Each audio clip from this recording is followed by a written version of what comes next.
ahead and get us started. Of course, we're right here at 5 o'clock. I expect more folks to join us, but they should be joining us while we're doing our sort of opening remarks here and our safety moment. But thanks, folks, for coming back. We just spent a great weekend together, and y'all decided to choose this over potentially monumental Game 7 in Seattle sports history. And I think we all made the better choice, tongue in cheek. But we're here for our monthly October EAG meeting. Want to acknowledge as we get started that month of October, in addition to it being our retreat as well, celebrated through the middle of October, Hispanic or Latinx Heritage Month. Last week was Indigenous Peoples Days for folks and organizations that observe that. And I know that Diwali is coming up near the end of this month, and so is Dia de los Muertos. So October is just packed with all the kinds of celebrations of all sorts. So thank you all for being here. Hi, Megan. Good to see you. TJ, good to see you again. Okay, so our first sort of order of business, as usual, I will pass over to M to do our safety moment. Thank you, Ishmael. And I want to ask, I'm getting a little echo on my end, so please make sure you're muted so we don't get any kickbacks. Thank you. So safety moment for fall. As we all know, we're approaching shorter days and there's a lot of activity. It's a very busy time of the year. There are a lot of fall festivals. Trick-or-treating is coming up next week. It's a great time to focus on community safety. And some communities deal with more challenges to basic infrastructure than others, like streetlights, sidewalks, road maintenance. We're going to get more into that with the equity moment that Karya is going to lead. So whether or not you participate in seasonal gatherings or trick-or-treating, it's a season when many people will be out after dark dealing with some of these infrastructure challenges. And it's also a really ideal time of year to connect with neighbors and address safety concerns that benefit your whole community. So a couple ideas is thinking about what neighborhood networks you have. Do you know who your neighbors are, who lives in walking distance, especially people who might need extra support during emergencies, maybe seniors, single parents, people with providing dependent care, people who might be isolated or particularly vulnerable? And do your neighbors know you and what your needs might be? And when it's safe, do you have contact information with your neighbors and do they have your information? Other light things that you can do is some neighborhood navigation safety. I know my neighborhood has a lot of issues with broken sidewalks, and sometimes some of the accessible ramps are not immediately visible. So things that you can do as a neighbor are use sidewalk chalk or reflective tape to mark where the potholes or cracks are that people might not be able to see, or draw an arrow over to those accessible ramps that aren't quite as visible. If you're out on a neighborhood walk and are able to do so, you can clear overgrowth that might be covering up signage or sidewalks. And particularly on some of these nighttime nights, we might have children out and things like that. If you live in an area that's darker, it doesn't have a street light installed or the street light is out, can you pop up a camping lantern or a floodlight so that those dark areas remain safe? And then finally, when you do see those infrastructure challenges, there are numbers that you can call in reporting areas. The Utility Commission has a 911 line and different numbers to call for different needs or different things that you come across. A reminder to take photos and exact locations, exact street corners or coordinates, and a reminder as well that multiple people reporting the same issue tends to get a faster response. So that's a good usage for some of those neighborhood networks as well. Yeah, that's wonderful. Thank you. And a good sort of follow-up to a point about there's lots of kinds of convenings in the month of October and getting into the fall, both just chronologically but culturally. So thank you for that. Okay, wonderful. So, as part of our sort of opening reflections and moments, we're inviting Karya for today's equity moment. So, Karya, I will move through your slides when you tell me to. Things where, you know, for the amount of time that I've been in at least Seattle, which has a very prominent visible history of redlining, and you sort of make those connections, and there's so many versions of like a map of some sort that you look at disparities and you add the redlining map to see how those have affected those communities. And so I appreciate you, and it looks like folks in the chat too appreciate being able to hear how that legacy is also true in infrastructure and has these really particular impacts and implications around energy. Yeah, I've literally been in that experience, and I mean, obviously you are down there quite often with your organization, but yeah. Anyways, thank you, Karya. Cool. I see folks in the chat also adding some affirmation. Awesome. Well, great. Thank you, Kara, for opening us up like that. I'll just spend a moment here as I introduce sort of what we've got teed up for today, and then I'll be turning the microphone over first to Brian Tyson. So, two topics for today's meeting. We'll be spending more time in this first topic. Brian and Uche will guide us through and really be able to hear about sort of a full circle as we come back to integrated system planning and being able to do some um, recognition and evaluation of how we are including and integrating equity into that.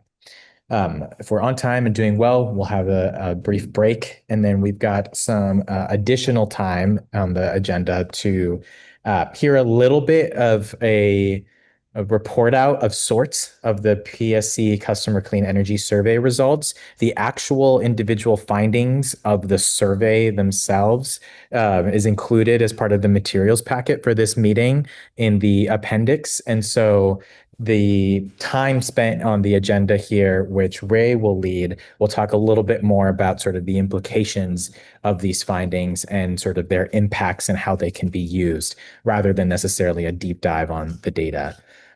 So that's how we're going to spend our time. And then the one other thing that I will say, which is not a surprise to anyone, most of the people on this call have just spent a lot of time together over this weekend. It's so glad to see you all came back for our Zoom version of our time together. I don't think we made any guarantees over the weekend, but we are in a direction that hopefully we can continue to make progress, especially does linking between these conversations like the ones we're about to have today with the priorities that the EAG has set, sort of affectionately called the 4As. And we're right in trying to make sure we start to match that up. But obviously, coming out of the retreat from yesterday to today is an unrealistic timeline to get that perfectly synced up. So you'll start to see some things as we allude in that direction that might not be perfect to how we had our conversations this weekend, but know that that's part of the intent, is how we can make sure that we're bringing together and bridging the priorities of this group with the priorities and conversations of the topics. So with that, I will turn over to Brian, who I see on the call, to introduce the equity and system planning. And I know Brian's going to do a little bit of connecting to the 4As here as well. And so, yeah, Brian, why don't you go ahead?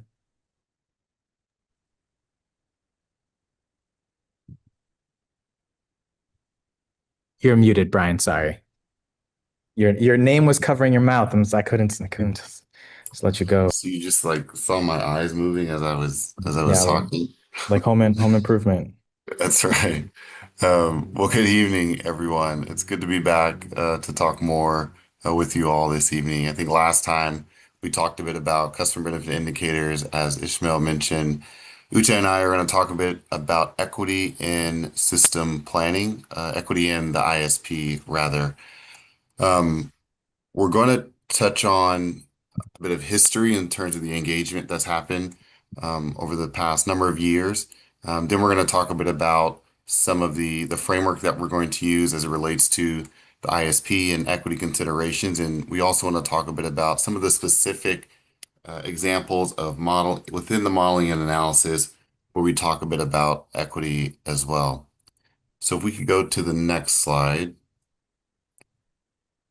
Ishmael, you just mentioned the 4As, and so here we really think this particular portion of the presentation focuses on advocacy.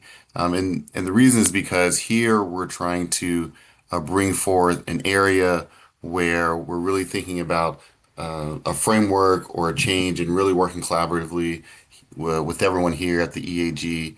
And we work with the SteerCo a little bit, and you'll see some of that reference later on. But here you can really see that collaboration between PSC and the EAG in trying to bring together sort of a framework or a system of thought as we think about equity considerations in the ISP.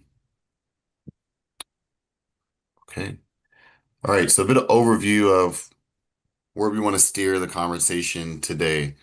The big sort of pinkish orange box you see there, that's where we want to end up. And we're going to take some time to step through it. But essentially, we're asking, given the conversations we've had in the past, given this equity energy justice tenets framework that you all have seen, you're very familiar with, and given what I'm going to describe, what Uche and I are going to describe later on in terms of the modeling and how these tenets are applied within our modeling and analysis, does this really demonstrate how equity is considered as an ISP as a whole? And so because of that, we want to take some time to walk through each of these different components, and then we will come back and revisit this question that you see here. Okay, I want to pause and make sure that makes sense to most people. Okay. All right. Thank you, Monica. See the thumbs up. So let's keep going. I'm going to do a couple slides, and then Uche is going to jump in and provide some additional context as well. We have to start with the definition of the ISP. And when we read this definition, it is a bit long, but it's really trying to encompass all of the different components of what we're trying to do in an integrated system plan. So the first thing we have to think about is the integrated system plan brings together all these different planning functions, if you will, the gas, the electric, transmission, distribution. Now, historically, these planning functions, they have still operated, but now we have the opportunity to really cohesively and collaboratively bring those together into one final plan. Now, the second piece that's important here is that when we bring that plan together, we also want to talk about the actions we're going to take, but also making sure that those actions are equitable and consistent. And so, again, we're bringing these different components together, but we need to make sure that those plans that each of the teams are going to execute all consider equity moving in the future. And the last piece I will say is that what we're trying to accomplish is that we're meeting those clean energy targets. We're moving towards greenhouse gas emission reduction, but also we have to maintain a reliable and affordable system. And I know here we talked a number of times about affordability, and I think I'll touch on that a little bit later on as well in terms of the modeling. So you have all these components from a planning perspective. You're trying to get an actionable, equitable system of steps that you want to accomplish, while also thinking about making sure that you meet those clean energy targets, those emission reduction goals, and also maintaining reliability and affordability. So when you think about all the different components, it really adds on a number of layers to really accomplish what we're looking to do here. Now, I will say, if we go to the next slide, I will say that, and Uche will touch on this a bit more. We really want to focus on the modeling and analysis piece here. We're not quite there yet at the outcomes and the specific things, but as we build this ISP, we really have to start with the modeling and analysis here. And the reason I bring that up is because when we do that modeling and analysis, we're really looking at a number of generic resources, is what we call them, or really high-level forecasts of benefits, meaning when we start this modeling, we may not necessarily have the specifics about a particular community. We may not have the specifics about a particular project or program, We may not have specifics about the particular impact that may happen, but we know that at the outset, there may be opportunities for us to think about equity, maybe opportunities for us to consider equity. And so that's what we really want to walk through here. Now, a number of you, we've had some conversations with the SteerCo and EAG members to think about the areas that you all were interested in, things that we should really tap into. And that's what we're listing here is that there's a demographic analysis we heard about sort of getting specific with that demographic analysis or really having a detailed analysis on the top of projects. Again, that's something we think we can look at in the future or something we can think about using further in the ISP process. But again, we do want to really focus on the modeling and analysis at this outset of the ISP. Okay, I'm going to pause there before I turn it over to Uche, and Uche is going to tell us a little more about the history and things like that. But any questions from the members so far?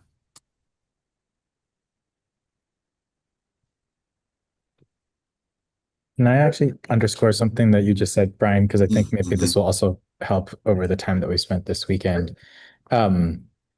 To your point around the focus right now is in the modeling and analysis. And you said, I wrote it down. You said, we may not have specifics about community. We may not have specifics about, the specific programs. We may not have details specifically about the types of outcomes.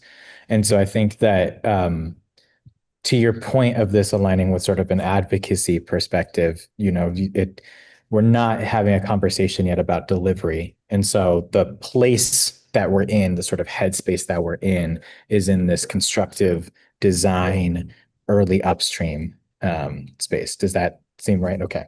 I just wanted to That's make the correct. connection with what you were saying before and some of the time we spent this weekend. Yeah.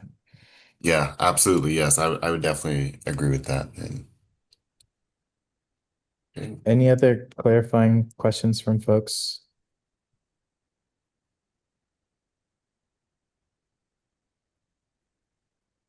Okay. Okay. I'll keep it moving. Okay. Well, not seeing any. So I'm gonna go ahead and turn it over to Uche and keep us moving here. Thank you. Thank you so much, Brian. So as part of today's discussion, I'll be walking you through a few slides that highlight PSC's ongoing commitment to equity within our integrated system planning processes. So I'll start by sharing a quick overview of our past engagement efforts, as Brian had said, particularly with the EAG, other advisory groups, and the public. And then I'll go on to provide a high-level overview of how equity is integrated throughout the ISP process. So on this slide, which highlights PSC's engagement history, we can see that throughout the system planning efforts, PSC has consistently engaged the Equity Advisory Group alongside the Resource Planning Group and the Resource Planning Advisory Group, RPAG, and the broader public to ensure diverse perspectives shape our planning processes. Our engagement has taken many forms, including the public drop-in sessions focused on portfolio benefit analysis, helping to quantify equity-related impacts across different resource portfolios. We've also had collaborative discussions on equity, both in the delivery system planning and integrated resource planning. We launched the customer focused initiatives that the engagement and empowerment pilot on our distributed energy resource programs, which was primarily designed to elevate. And if you recall, our joint work sessions that we had with this group, RPAG and other interested parties to define key concepts like the deepest need to ensure we have that shared understanding and alignment. And also, even before the ISP rules were finalized, we proactively engaged the EAG early on when the ISP terminology was first introduced. So these ongoing conversations and feedback we have received have been really instrumental in shaping how equity is understood, prioritized, and applied across all stages of PSC's planning processes. If you can go to the next slide, please. So this slide presents, no, not this one.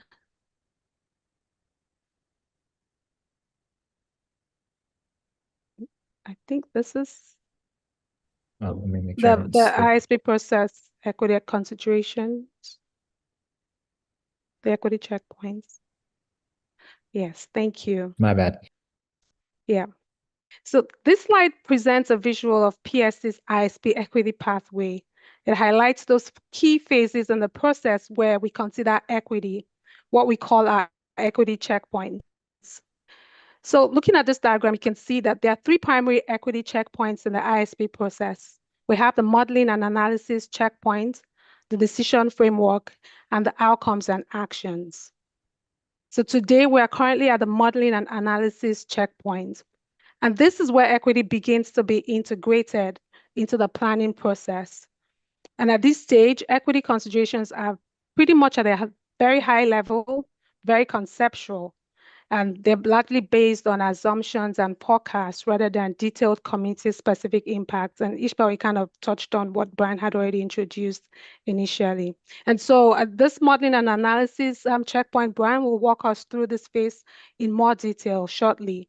But I just want us to realize that as we move further along the ISP pathway, like we see here, equity becomes more nuanced and actionable. And so, for instance, at the decision framework checkpoint, equity is shaped by the regulatory requirements and other guiding principles that reflect broader societal values and priorities, which we're bound by. And at the outcome and actions checkpoint, this is where equity gets reflected in PSC's historical and ongoing programmatic efforts. At this stage, we can say that equity kind of moves from concept to implementation through those specific actions and measurable outcomes. In other words, equity becomes a real driver of how programs are designed, distributed, and evaluated. I just want to emphasize one key point here is that our ability to influence the equitable distribution of benefits and reduction of burdens kind of strengthens as we progress through each checkpoint. So the deeper we go, the more actionable and community-informed our equity efforts become. And if we do not have any questions, I can move to the next slide or comments, or I just want to maybe pause here for a bit. Otherwise, I can move to the next slide. Yeah, thanks, Vijay. I'm actually gonna encourage a pause because I want to see if folks are tracking here, especially because it seems as though there's been parts of the systems planning in sort of a past iteration that folks have been involved in. And sort of now we're looking at this on its cycle in this early phase again, where, as Uche was just describing, more conceptual, more about assumptions, forecasts. So I just want to make sure before we move on that I can get like a gut check if folks are tracking, it's making sense. Because yeah, this is a conversation that's a little bit more conceptual than maybe other ISP conversations you've had. But any questions about sort of these touch points and how I like this arrow, ability to impact equitable distribution of benefits increases over time? Yeah, C.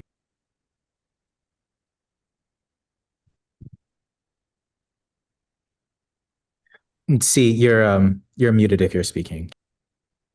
Oh, okay. Sorry. My connection is a little unstable. So, Uche, if you've said this earlier, can folks hear me? Yes. Yeah, we can. Oh, okay.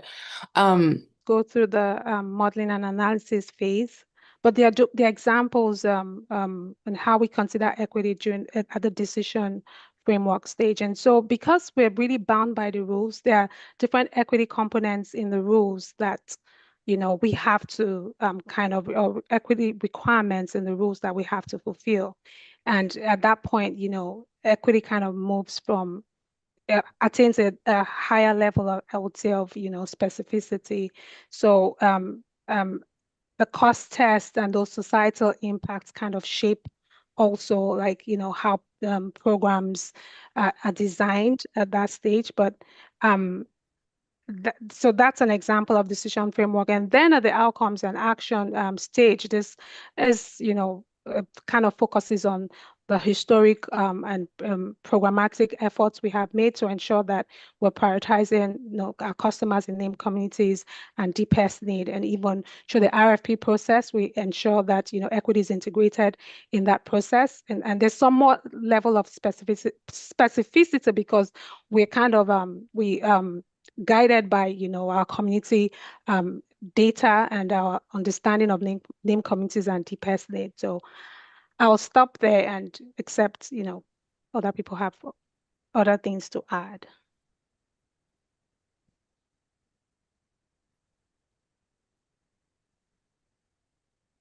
Brian, do you have anything else to add on No, I to wanted that to, before we go to Rachel? I was just going to echo what Uche said. Yeah, as we get down into Q3 of next year, we'll be able to have some of those specific examples for the decision framework and the outcomes and actions. But I think Uche pointed out to a really good one, which is during that RFP analysis, we have specific projects, we have specific products that we can actually analyze and use a specific sort of evaluation tool that we can do because we know where the products are going, who's impacted, things like that. So I think we'll see more of that once we get further down in this ISP. Thank you. Thanks, Uche and Brian. I saw a thumbs up from C. Rachel and then Dennis.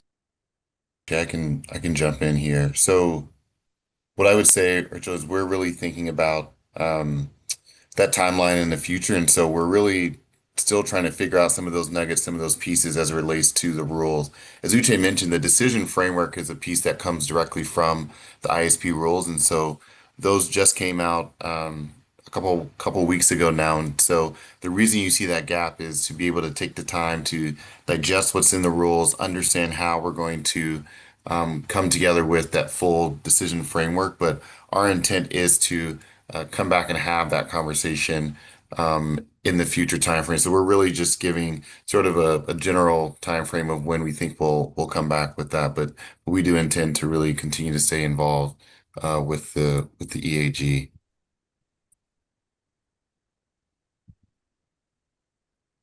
Thanks, Rachel. Let's have Dennis, and then we'll do a little summary and move on. But appreciate the questions. Dennis.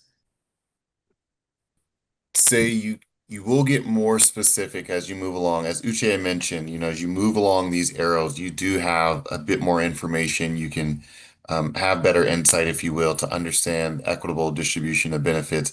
I won't say that we'll have everything at that decision framework point, right? But it's a little more than where we're at today from the modeling and analysis. So yes, Dennis, I would agree. As we move along, we'll have more and more detailed information to really be able to talk about those equity considerations. And Dennis, you're spot on. I think you're getting to where we want to head, which is using that framework, the energy justice framework. We're going to use that consistently throughout each of these different checkpoints, if you what you're saying. So yeah, that's totally right, Dennis. Yeah, you're spot on. Yeah. So hopefully we're presenting that framework, that picture the way you just described it, where we've got that consistent framework and we're just using it each time. Different information, but it's still the same methodology, same practice, if you will. Yep. Thank you for that, Dennis. Yeah, I was gonna just I put in the chat. That's a great connection, especially from the weekend, Dennis. Okay, I see your hand is back up. We'll go to you, and then I'll pause on more questions as we can move forward. But yeah, C, go ahead. Framework is where that comes from the UCC rules as it relates to the ISP. I would say that's one piece of the UTC rules. The other piece about the rules is on the specific actions, and it's on some of those outcomes and actions, and we'll touch on some of that there.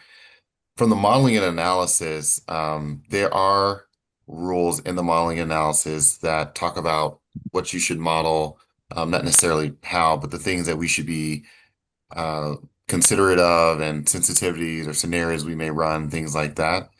But what we want to do here is maybe go a bit deeper and think about when we run these types of scenarios, if you will, or these types of sensitivities, how do we consider equity at this sort of checkpoint of the process? So the rules may not specifically say how to do this. But what we're saying is, okay, we know this is a really pivotal step throughout this whole ISP. So let's think of a framework we can use here. If we don't have specific rules here, when we get to the decision framework, there's a little more about equity impacts and public health impacts, things like that. So maybe we have a little more context there, and then maybe further on down the line in the outcomes and actions. And so, see, I think to answer your question, I would say the rules provide some guidance and some support in different areas, but not necessarily, they're not prescriptive for each of these different checkpoints. This for us is what we think is a structure, a framework, if you will, that we can use to really show the equitable considerations. I see. Thank you for that, see. And so that to me means we need to think about, and it doesn't necessarily mean like I could see one interpretation looking at this slide and thinking we're only talking the EAG at these three times, right? There's only three opportunities here, and that's not really the intent here, right? It's more about these are the gates, the I keep saying checkpoints, but the these are the checkpoints. And so there may be opportunities to have conversation with the EAG multiple times before we get to the decision framework, right? There may be other conversations that are had to build up.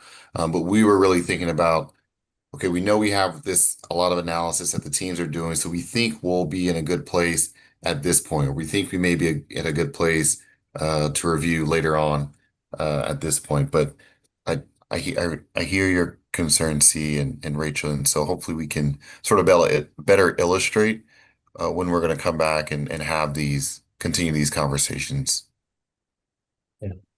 And if I know, Dennis, your hand. Yeah.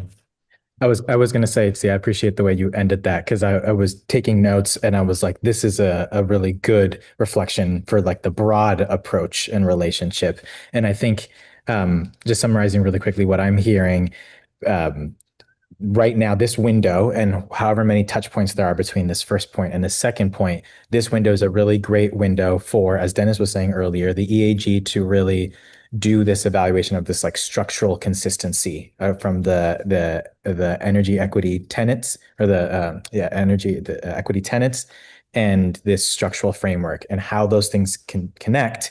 And where, to C's point, where are we in this broader process as it relates to governance and the regulatory process? So we can understand the relationship between moving deeper within that structural consistency of these tenets in our framework to the point in the process that PSC is in as it relates to the regulators. So that's how I'm kind of summarizing what I've been hearing here, which I think is really great. Dennis, is your hand up again? I want to make sure we get a chance to move through, but Sort of one of the originators of the EAG, in that it was called out from a regulatory perspective that we went to this advisory group to really think about things like customer benefit indicators and customers in deepest need and highly impacted communities and what that means. And so I would say that continues to be a part of the ISP effort as well.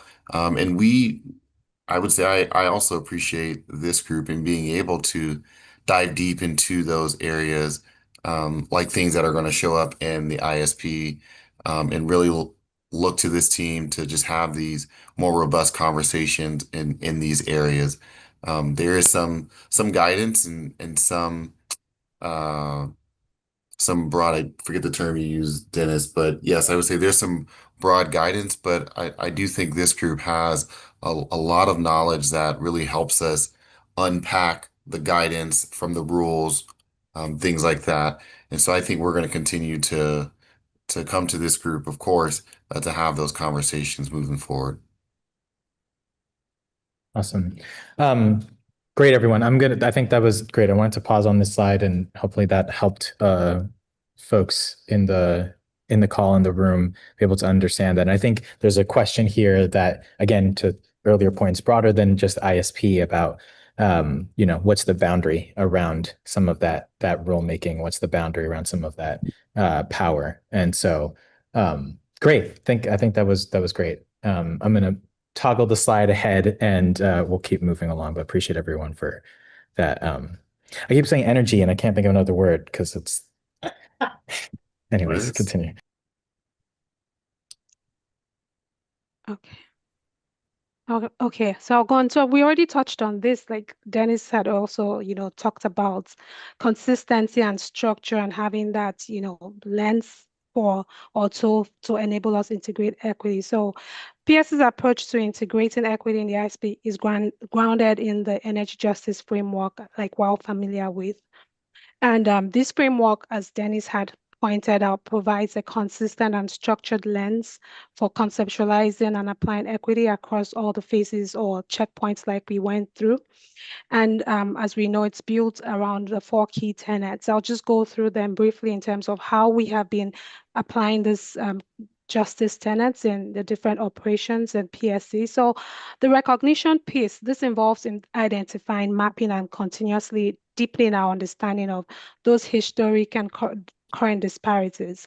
And this really embodies our ongoing efforts to better understand and respond to the needs of our customers in deepest need, as well as our named communities. And with the procedural aspect, which is very crucial as well, ensures that named communities and deepest need customers are actively involved in the decisions that affect them. And this is achieved through ongoing outreach and engagement with our customers, our advisory groups, community-based organizations, and other key interested parties. And the distributional justice tenet kind of focuses on ensuring that our named communities and deepest need customers are prioritized for the distribution of benefits and reduction of burdens across our programs, our products, and our services in general.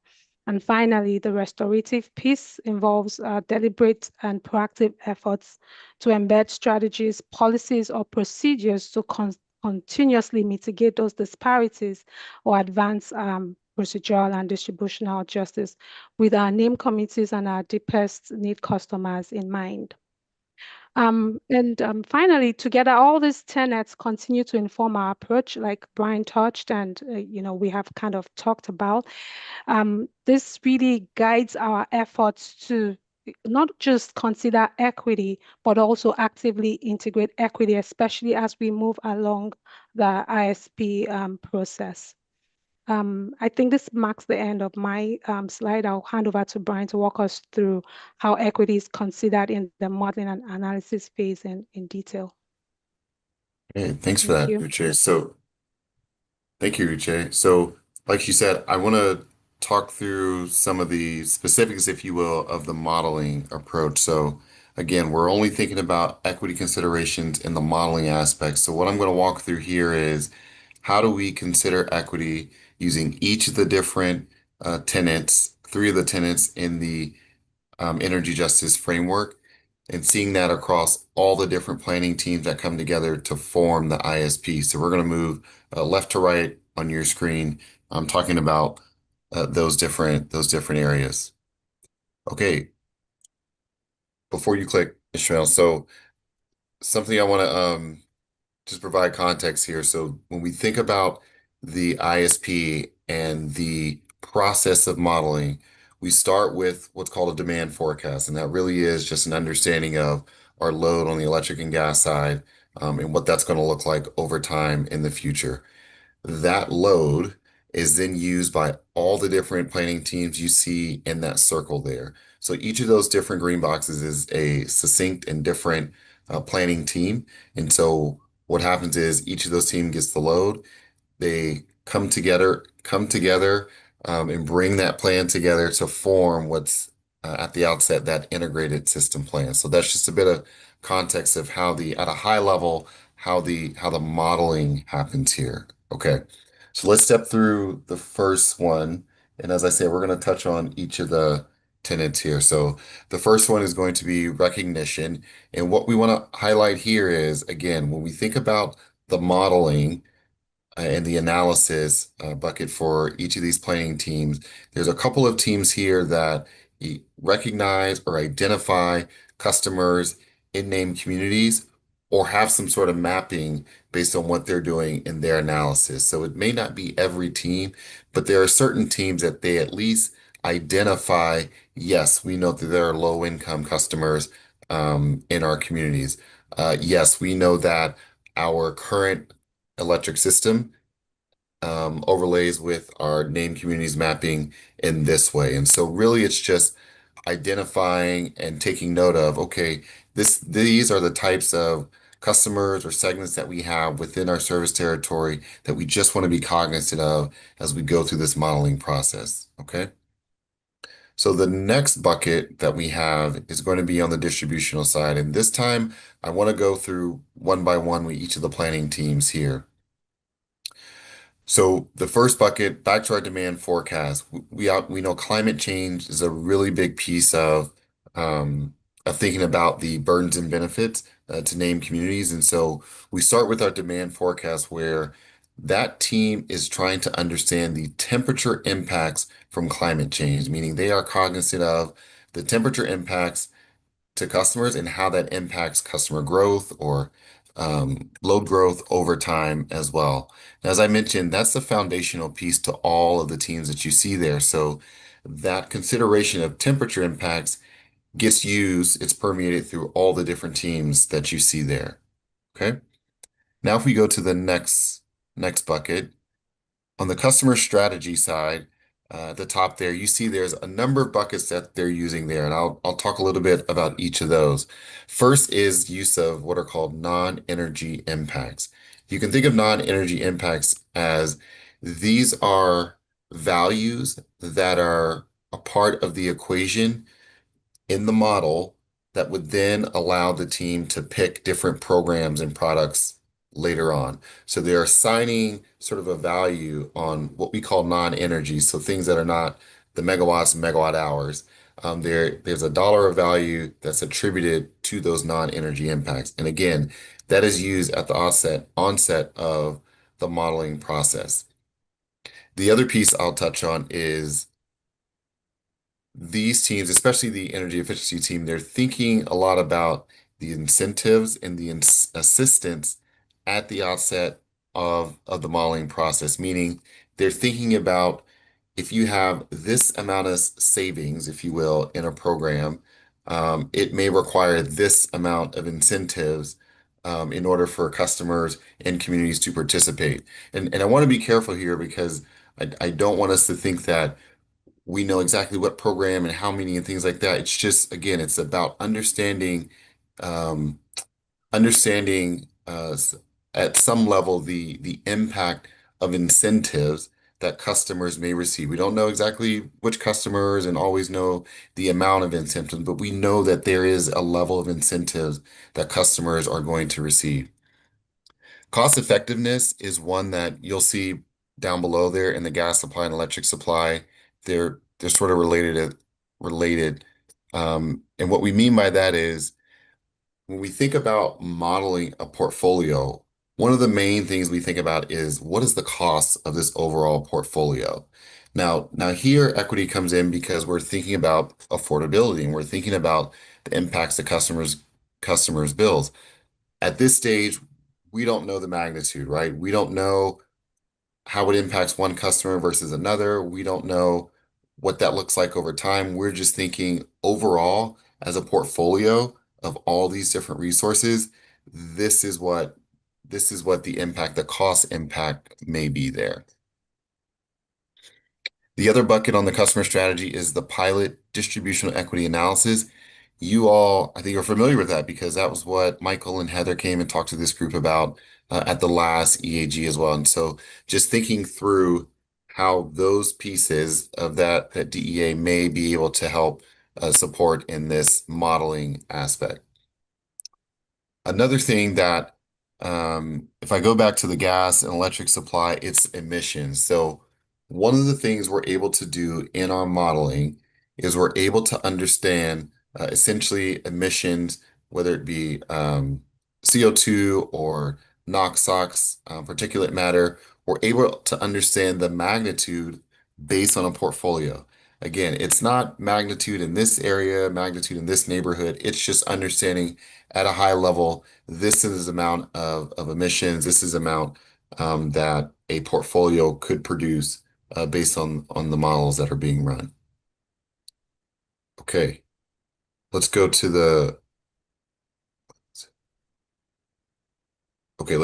next bucket here. Okay, this one is on the distribution system and planning. So when we think about our electric, especially, and some of the gas distribution planning,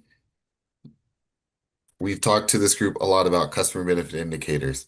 Now, what those teams are able to do is they're able to look at within their model, they're able to understand whether or not a project or a series of projects may be impacted by any of these customer benefit indicators. Now, it's not, what I will say is it's not as granular and detailed as, again, the magnitude or the who, but really just understanding, does this project have any impact to something like jobs? Does this project have any impact to something like reliability in general, right? We're taking it at a very high level, but again, we're able to assess, we're able to ascertain whether or not these CBIs have an impact on the various distribution projects, gas and electric, that we have going on. The other thing we're able to think about is capital investment. So we're able to think about, if we take the total amount of capital investments that we make, what proportion of those capital investments are distributed to named communities? Now, we may not know definitively where the project is going to go, but at least we're able to get an understanding of, if the project was developed here, what would that investment look like? And is it, again, I mentioned that mapping, understanding, if we did a project here, what would that mapping look like and who may be impacted from that angle. Okay. So that's on the distribution system planning. I think we have one more on transmission. Yep. So the transmission, similar to the distribution planning, which is we're able to understand which of the CBIs are impacted based on the different transmission projects that may come up in their analysis as well.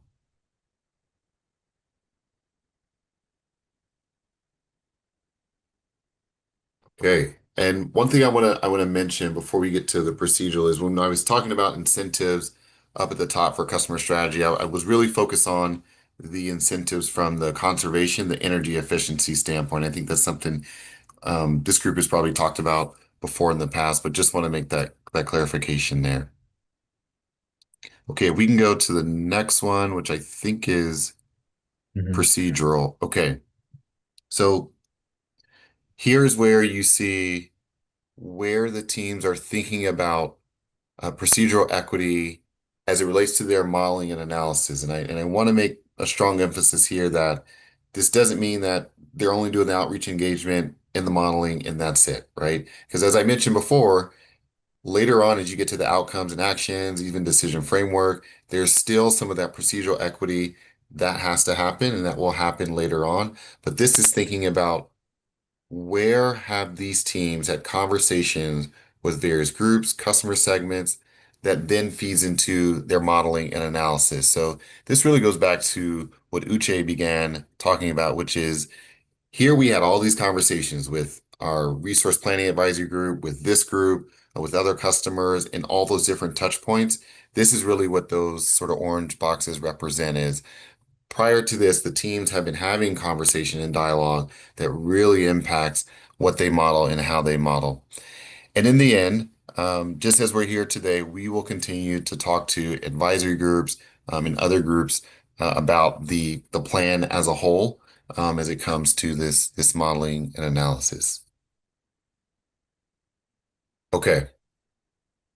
That was a lot. I saw some nodding heads.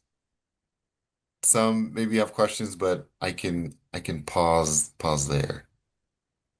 And I think, as I just sort of open it up, and I want to start with Monica. When we started this conversation, and some folks were asking about examples, so this is a whole series of examples at this sort of modeling and analysis gateway, as you described.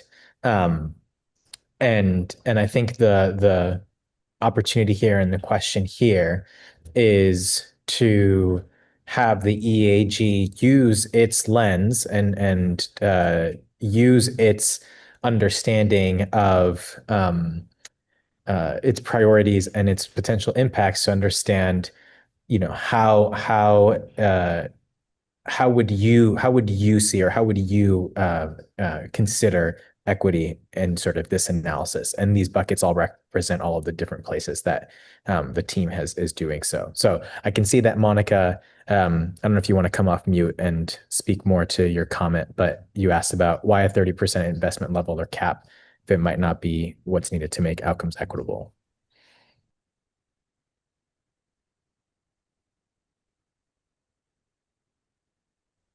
Yeah, I guess I suspect it's probably from like CETA or the state legislation, but I'm just curious about like if you have any context for what's historically happened, and if that's the only guide kind of to guide equitable investment.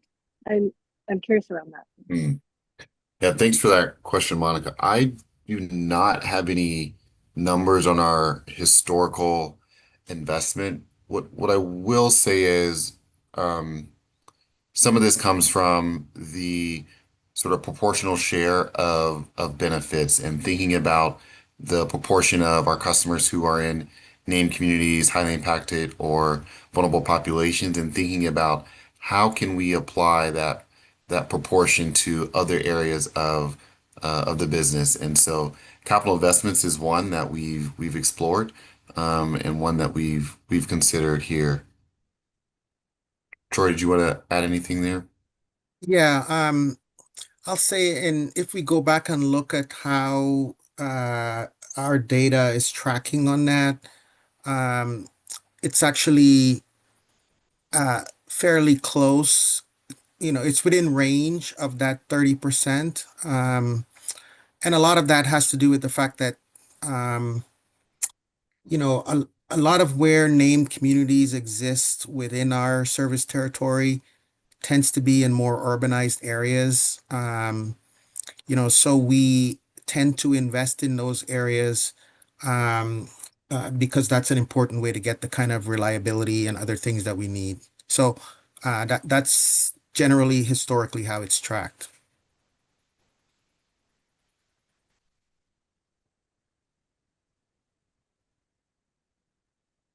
Monica, was that helpful?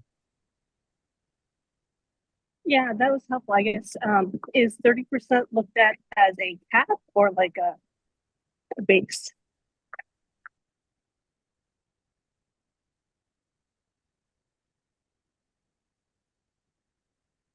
My understanding of how this works is the commission and others are trying to get a sense of where it is. I don't see it as necessarily a cap, but I would expect that there would be some sense that it shouldn't track lower than that, on a consistent basis, recognizing that investments sort of will fluctuate over time based on where there's need in the system. So I don't expect it to be sort of a rigid number, but I don't see it as something that is meant to either constrain or restrict, the amount of investments that's made.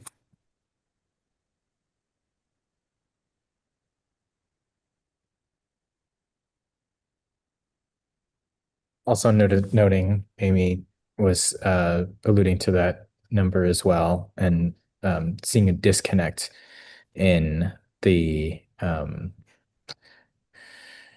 seeing a disconnect and not necessarily a match to the proportion or the percentage of customers considered low income. And so, which Dennis also asked whether it's a max or min, is it viewed by max or min and by PSC and UTC? I'm seeing Megan's question, which is what I was actually going to tee up here. So Megan's saying, what are you hoping to get from us? And maybe I'll look to you, Brian, and as you answer that question, what are you hoping to get from us? The opinion on whether these are the right places to infuse equity? Are you just informing us? What's the opportunity here? Yeah, thanks for that, Megan. So if we go, I think it's the next slide, which I think it's our last slide. Yes, this is what we're asking, Megan, right? We want to come back to the question of, okay, we told you about the history. We told you about all the past discussions. We talked about the framework, energy justice tenets. I just walked through what we're doing in the modeling analysis for the ISP. And so the question is, does this demonstrate how equity is considered at this checkpoint, at the ISP modeling and analysis? So that is the ultimate question, Megan, that we're asking this group here that we want to have a discussion about to really hear your thoughts on after seeing everything and hearing Uche and I talk, does that really align with how we can consider equity in the modeling of the ISP? And I'll move the slide back so we can see Yeah, sort of the thank you for that. approach. And I think this is a good opportunity to consider it, in sort of this definition of equity, especially as it relates to these different types of tenants and frameworks.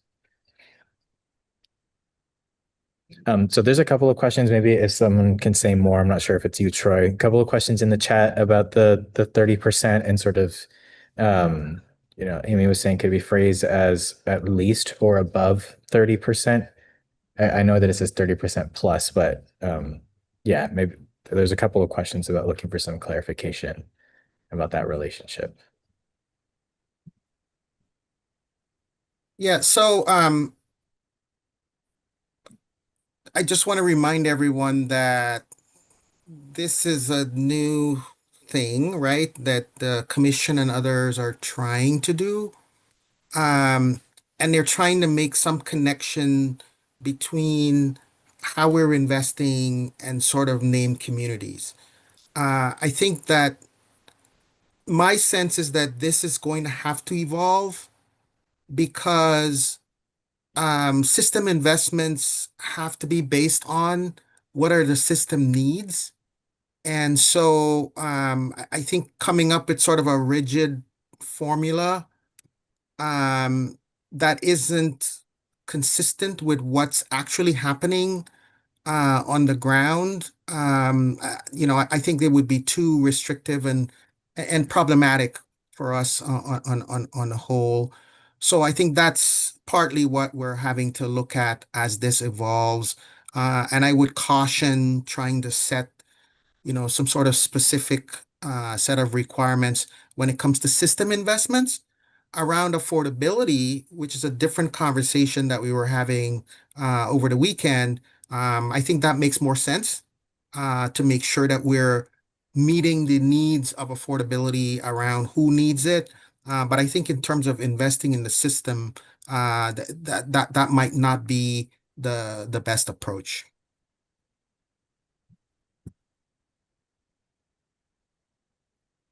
Okay. Thanks, Troy. There's a question that's specific for Monica about what fits within health outcomes fit within non-energy impacts, but maybe you can also share if there are other examples around what fits within non-energy impacts. Yeah, thanks for that question, Monica. I think let me try to pull up in our CEIP, we have a list of those non-energy impacts. So if we can pull that up, Monica, I think we can get that to you so you can understand and see those different values that we track there. So if we could, we'll take the time behind the scenes to try to pull that for you.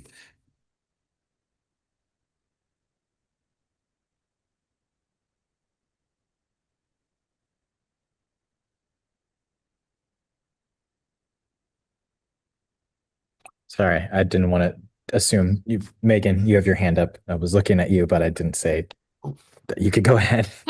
There might be some in the appendix. I don't know that we have it broken out specifically for each of these. Not that we couldn't take the time to do that, Megan, but we can definitely definitely do that. And I think it's just different for, obviously, it's different for each team. Like each team is doing something a little bit different just Right. based on their specific need, their specific model. But it sounds like you having that sort of insight to understanding, well, what are they doing procedurally that impacts the modeling may be helpful here. Yeah, I just want to say a couple of things, C. One of them is that um, I think it's important to remember that uh, the redlining examples were focused on Seattle, and we do not serve Seattle with electricity. So I think that's an important distinction that I just want to make. I'm not saying that there aren't areas in our service territory that might have a similar history, but I just want to clarify that. I think something we didn't touch on, we touched on it on Sunday, was this idea that if you look at the overall investments in the system and you know, the reason why you can keep rates the same across our service territory is that there's a lot of cross subsidization. And so, you know, some of the areas that are further away, if you look at cost of service, the cost of service is higher. The denser the area, the lower the cost of service because you're able to serve a lot more people with fewer, you know, lines and other things like that. So this is a broader conversation that we're going to have going forward, but I just wanted to point out some of those initial sort of ideas as we start the conversation. Ishmael, So, um, I did not say what you're putting in the words in my mouth. So I just wanted to point that out. The point I'm making to Amy's comment is that the reason why we invest in the system is to deliver reliability. And if we're looking at do we have different levels of reliability across our service territory, and that we're held accountable for that which we already are. I think that is a way to measure the impact. And so I think if you're going to constrain investments without tying those investments to the results you're looking for, the impact you're looking for, then I think that would be that will be an inflexible system that could create unintended consequences. That's the only point I'm trying to make here. Thanks. Thanks, Marco. So I want to do a couple of things here as we sort of transition and see and make sure that yeah, we feel good about this transition. So firstly, I want to say I really have appreciated. I think this has been a really good, constructive sort of back and forth. I think y'all are looking at this evaluation that PSE is also looking at the same sort of moment with the lens that y'all bring, which is really relevant. Over the weekend, we acknowledged a term that maybe we don't love from a language perspective, which is totally acceptable, around tension. Nonetheless, this is the sort of level of nuance and sort of level of trade-offs that we are having to deal with, and it can be uncomfortable and it can be complicated. And I think that when we had our conversations over the weekend, and many of you have brought things forward, we have this historical context, we have you know, this sort of political context. There's a whole lot of things that weigh in to being able to answer a question as big as, you know, does this demonstrate that equity is considered in the analysis? And so I want to say I appreciate Brian and Uche for how you've talked the group through this topic, because I think it's a really complicated one. And I want to say I appreciate the group for all the different points of reference that y'all are bringing to be able to examine this question. It's a little bit of a catch-22 question. You know, it's not necessarily one that's going to have a like 100% yes or 100% no. And so yeah, I just wanted to say that. And Brian, if you don't, well, Brian, I can give you a final word on this, and then maybe we can do a short break before we transition and round off the meeting. I appreciate that, Ishmael. I really thank you, EAG members, for the feedback and the conversation here. This is why I enjoy coming here, just to have this dialogue. I know we're going to take a break, but keep thinking on that core question we had, because we do want to hear what your thoughts are on this. I know we've had a lot of conversation as a steerco with different EAG members, so let us know. And I do want to make that final note that we're going to come back, right? Our hope is that you're going to come back, you're going to see these checkpoints, you're going to see this framework again and again, moving through the ISP so that you see a consistent picture throughout the whole process. And that's really our intent here, is to make it consistent for you all as we get deeper and deeper into the process. So really appreciate everyone and all the information that you've been able to share.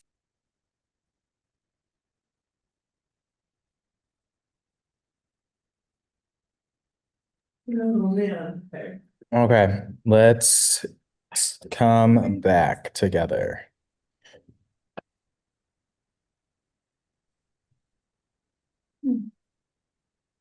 Carson and I were just talking in the office. Neither of us are big baseball fans, but it's hard not to just be like, wait, what's the score? The energy again. What is the score? And It's 2-1 for the Mariners in the bottom of the fourth. All right. that was a good update. Thank you, Ishmael. Yeah. And now we're going to hear another great update about the PSE Clean Energy Survey results.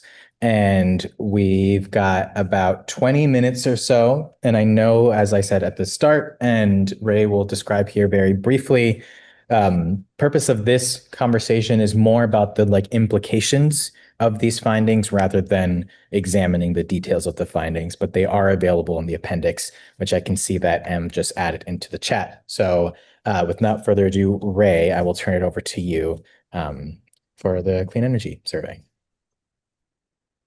Thank you, Ishmael. Everyone hear me okay? Awesome.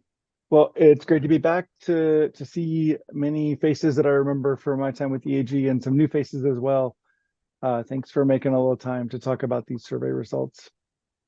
Would you mind jumping to the next slide, please? Okay.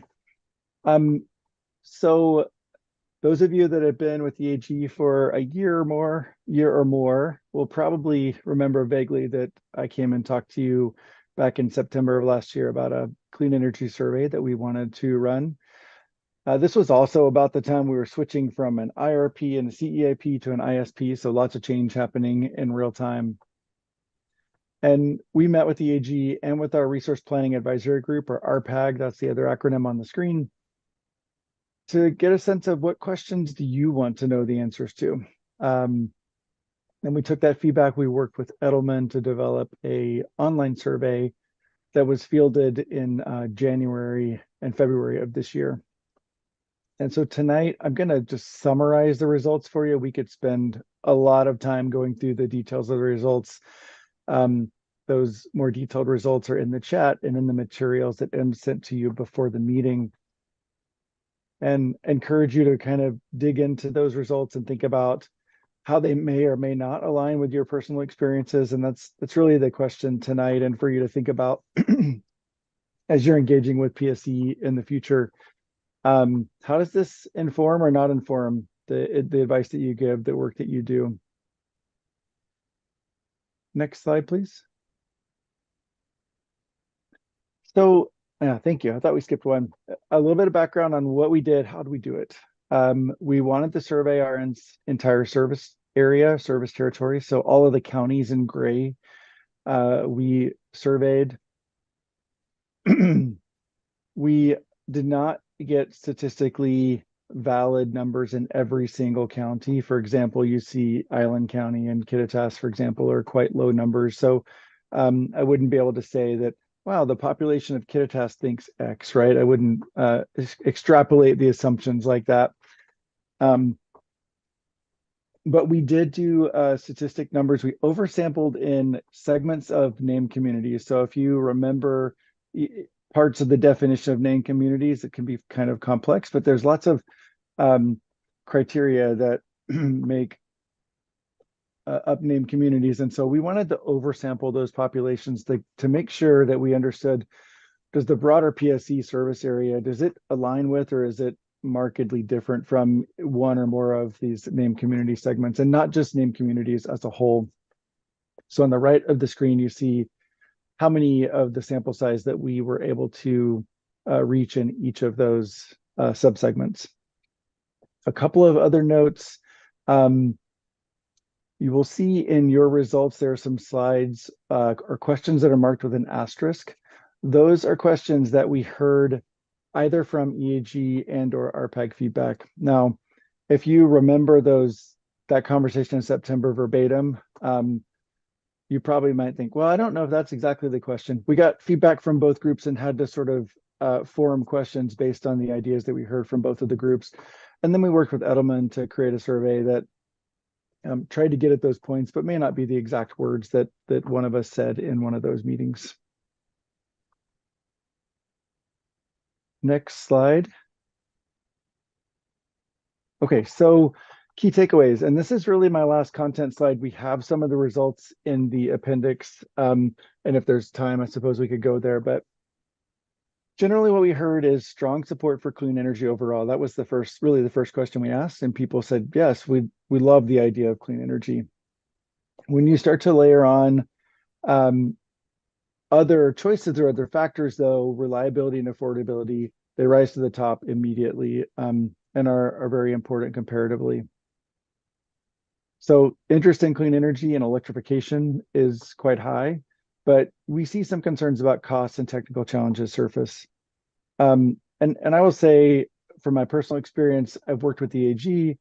I know affordability, accessibility, and reliability are important to you. I also know from my own field work, working directly with communities on projects like the DER Empowerment Pilot and interviews we did a couple of years ago for our CEIP Biennial Update. This aligns with my experience. When we conducted the DER pilot, people were really excited, interested to talk about clean energy. They want to understand solar batteries. How can they use them? How can they make a difference personally? They were excited about demand response and ways that changing energy use can be part of the clean energy transformation. But there was always a but with that. So many people don't have the ability to put solar panels on their house, or don't have the kind of home that can benefit from solar panels. We talked in those groups a lot about, well, what other options are there? We have multi-tenant solar as an example of a program that we've developed to help address that challenge, right? That not everyone has a roof that can hold solar panels. So we get to the same sort of trade-off kind of conversations that we've had with a lot of you in EAG over the last couple of years, in my experience and what I had in the field. So that's my personal reflection, and I'm sort of hoping you all take a look at these survey results and see if they tell you a different story, and see if they inform how you reflect on some of these questions about the ISP as we come to you in the coming months.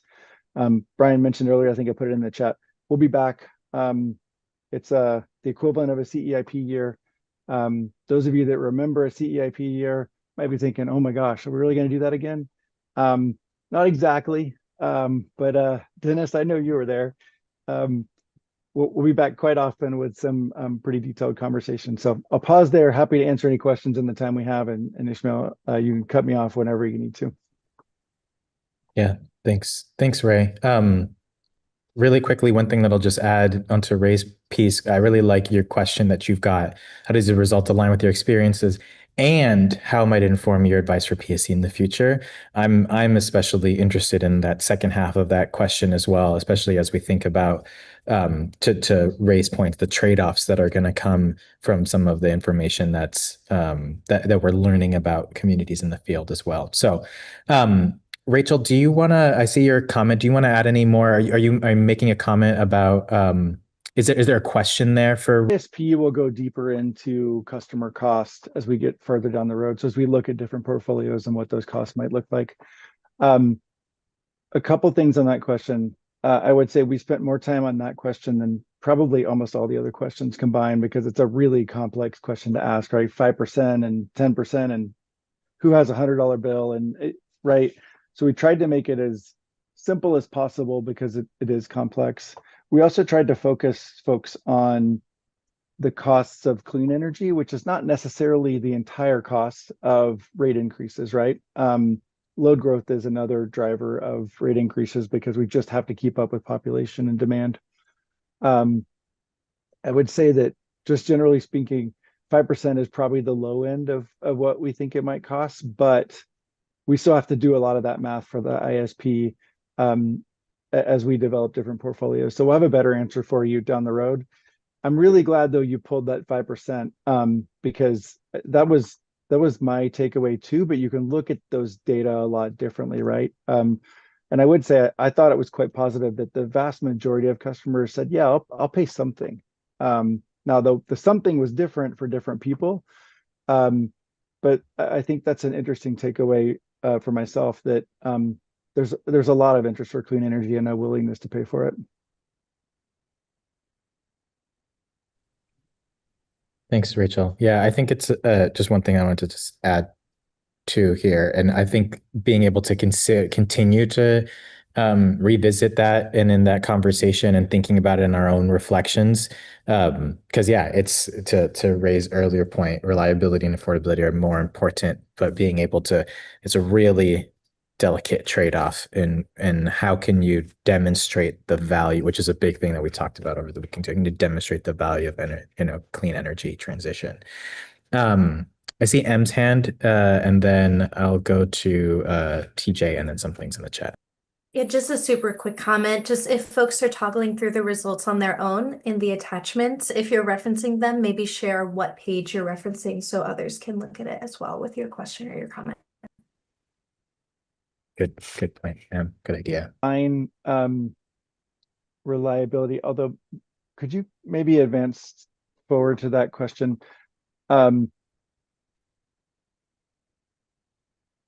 Keep going. Yeah, so highly reliable energy was it was back 2 slides. Was the option folks that had to choose. We didn't define each of these options, TJ, so it really it depends on the user's perspective. And reliability in utility terms can have kind of a complex meaning, right? Because there's the reliability of the system, right? Can we produce enough energy to keep the system functioning, right? And then there's individual reliability. Do I have more frequent storm outages, et cetera? So that's one. If I could have had a 20-minute survey instead of a 10-minute survey, I would love to tease that concept out. I see some of the comments noting, yeah, it's hard to get enough information, enough detail in a survey that is short enough that people will complete the survey. So we walked that balance with Edelman and really trusted their expertise to help us not make it too complex or too long while still getting as much information as we could. Thank you. Okay, so I'm seeing a bucket of some questions. So I'm seeing a bucket of questions that had to do with sort of, and maybe I'll come back a little bit, and maybe if it's fair for me to just summarize these a little. So I'm seeing a bucket of questions that had to do with sort of the sort of outreach method. So you did a great job, Ray, talking about this side and the methodology. I think there's a little bit about like the actual, how did this actually reach people? And Yep. If you can just maybe speak to that, I can see a couple of questions about that, and then I'll go to another bucket. You bet. So the survey was online, and Edelman has a team that fields the survey. They have a pre-populated list of people that have agreed to participate in surveys. And then where necessary, they used phone calls actually to encourage participation so that we could get those audience counts on the right side where we targeted oversampling to get the statistically significant data in specific subcategories. And then I think I saw a question about translations. The surveys were offered in multiple languages. I do not have the counts on hand. We didn't get a ton of responses in other languages, but we did get responses in other languages. And I could chase those down, and Em could probably share them with the AG. And I'll add, and then I'm going to come back up and see if I can get some other specifics that are in the chat earlier on. Again, as we think about a little bit around how is this information, how might it be used to inform EAG and advising in the future? So there's naturally a specifics, which I'm seeing in the chat around, okay, how do we improve surveying and how do we improve information gathering? Certainly. And then there's also this, given this information that we have, given these numbers, again, some of them are not specifically maybe significant. How do we use that interpretation as we, think creatively about some of our other conversations? So just thinking about both there. Okay, I'm going to come back up in the chat, actually. Rachel, you asked a question. You said, thank you. Is PSE considering economic WTP analyses in conjunction with the ISP? And I don't know what WTP analysis references there. Willing to pay. Ray, is that something you can speak to? I'm just looking at the question. Rachel, I think the question, and we got this when we presented the results of the RPAG as well. For me, the question is, are we going to do more surveys? And might we do one that's more focused on cost? And I think the answer is that remains to be seen. Yeah, I don't think we know the answer to that yet.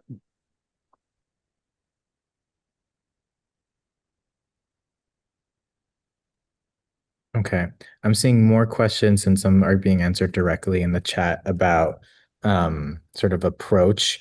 So, and I can see some is responding on some of those directly. Another question that is a little bit more content specific, kind of going back to TJ's piece on reliability. Elizabeth says, was data collected to determine what reliability would have meant? Or I guess you were speaking a little bit to it already, Ray. Is this an opportunity and maybe an EAG opportunity as well to broader nuance reliability moving forward? We didn't collect additional data, like ask people, what do you think reliability means, or how would you define it? I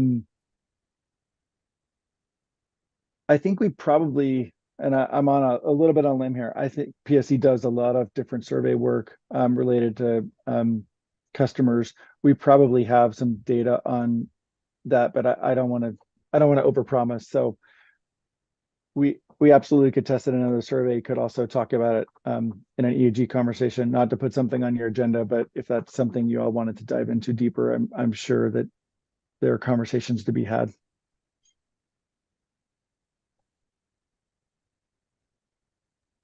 Okay. So I'm curious, I'm seeing some questions that are being answered directly in the chat. But for a little bit of time here, how do you all hope to be able to utilize information like this in the advising capacity of the EAG? We talked a lot over the weekend about the balance, sort of, and I'll use the term, the right balance of information. And a lot of times we might feel like the lack of information makes it really difficult to be able to be really poignant with our advising. But sometimes the spiral can happen of, well, we need, further and further and further granular information. And so I'm curious, at this scale, how does this help the EAG in some of its advising? And I can see some folks in the chat that were, really happy with that this exists, I should say. But yeah, Amy, your hand went up. But I can check with them and see if they have other equity guidance they're using in terms of how they build their audience or how they conduct the surveys. Thanks, Ray. I'm going to read this comment from Monica, and then we'll go to Dennis's hand. And then I'm also looking to Ariam in case we are seeing other folks join for public comment. I know you're connecting with people over there. So Monica says, to answer your question which is mostly Ray's question, vast majority of conclusions align with my insights. One thing that surprised me a bit was the slight flipping of certain populations' high desire for clean energy and low desire for interest and rates, which is, I think, kind of reflective of one of the key takeaways, or two of these key takeaways that Ray had. Low desire to pay for that clean energy, but not impacting low incomes people's desire to pay. And so, yeah, this is, again, one of the sort of equity nuances that comes into this tension, or I shouldn't use tension, but comes into the play all the time around this desire and in many ways deservingness of clean energy and clean energy benefits, but this question around who is responsible for ensuring that this is a good that gets to be experienced across our communities. And so it's difficult for sure in communities to be able to think about that being something that might not be their responsibility, but also still having this benefit. So I think it's very good fodder, at least for us. Dennis and C. Okay. A conversation earlier, which is good. I'm going to go to C, and I'm going to do a brief summary. We're getting close to time, and then I think I understand that M has one final note before we're out for the day. So C. Yeah. Yes. Hi, Shi. Thank you, yes, for your comments. I hope it's okay, Ishmael, for me to jump in because she just mentioned my name. Yeah, Shi, you're right. Like to point out the concerns.